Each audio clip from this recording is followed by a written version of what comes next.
Hi, in this video I want to talk about calculating velocity and position, that is total distance traveled and the total change in velocity by using integration, that is using calculus. This is the final section of Chapter 2 of Young and Freedman's University Physics, and it's asterisked because it's not necessarily going to be taught at every school in every physics course, because it does involve a little bit of calculus. But I don't think the calculus is that hard. So first of all, let's talk about basically how does calculus work. Integral calculus is the part of calculus we're talking about here.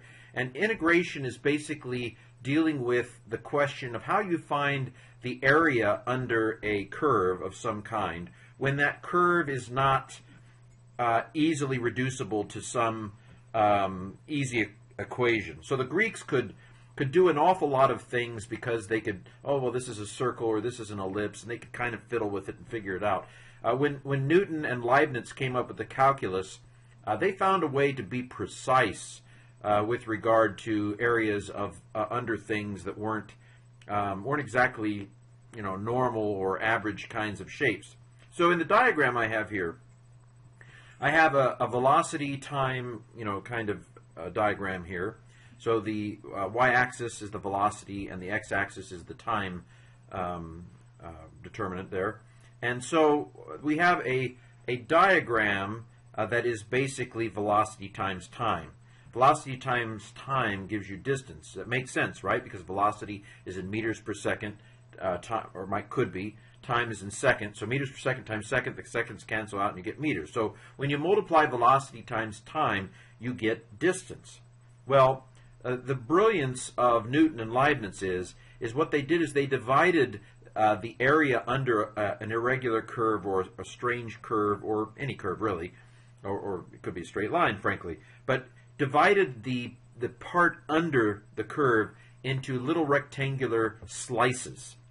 And what they said is that if you consider each slice a delta x, that is a slight change in x, then as delta x approaches 0, that is, as the slices of rectangles become smaller and smaller, thinner and thinner, that is to say, that as the limit as delta x approaches 0, you actually approach the exact area underneath this curve.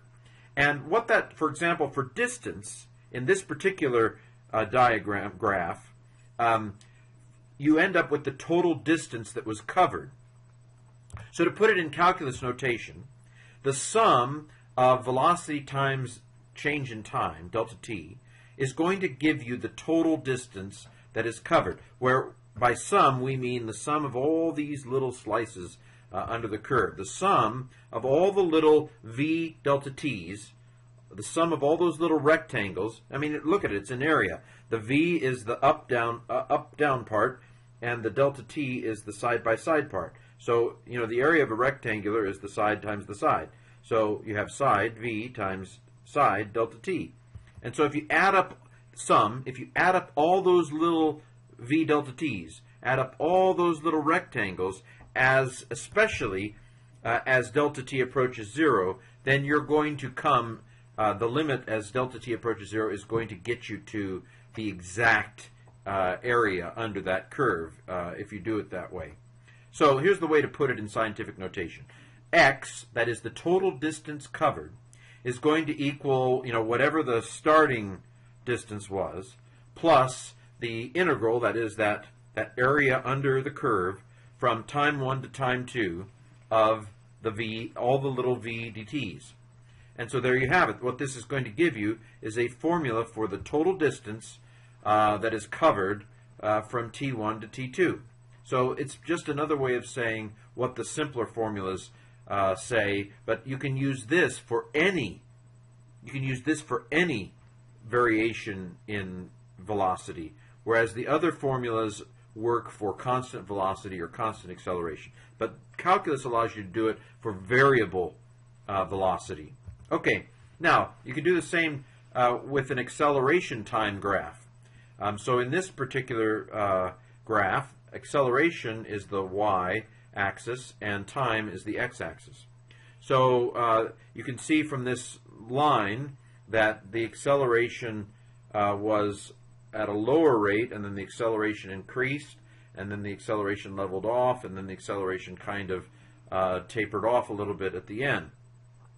So in this case, acceleration times time gives you distance. Again, this makes sense because if you have, for example, meters per second square, and you multiply them times seconds, you end up with meters per second, which is velocity.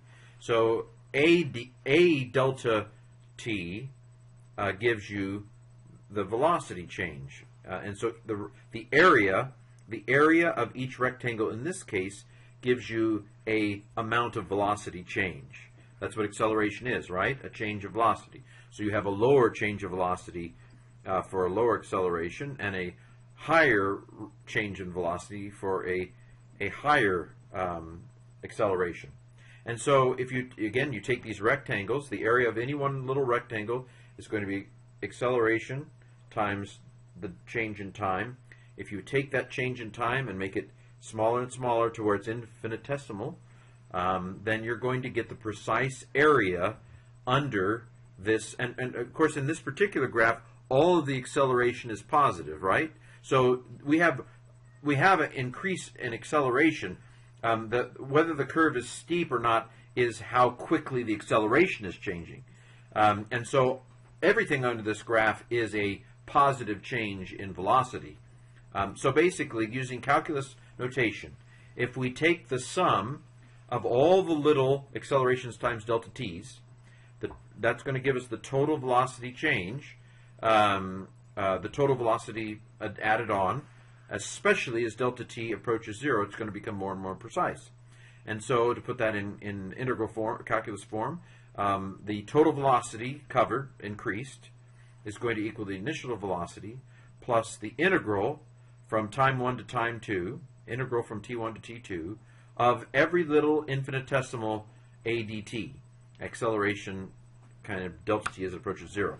This gives us a formula for the total increase in velocity from t1 to t2 using calculus. So that's the final section of Young and Freedman's Chapter 2.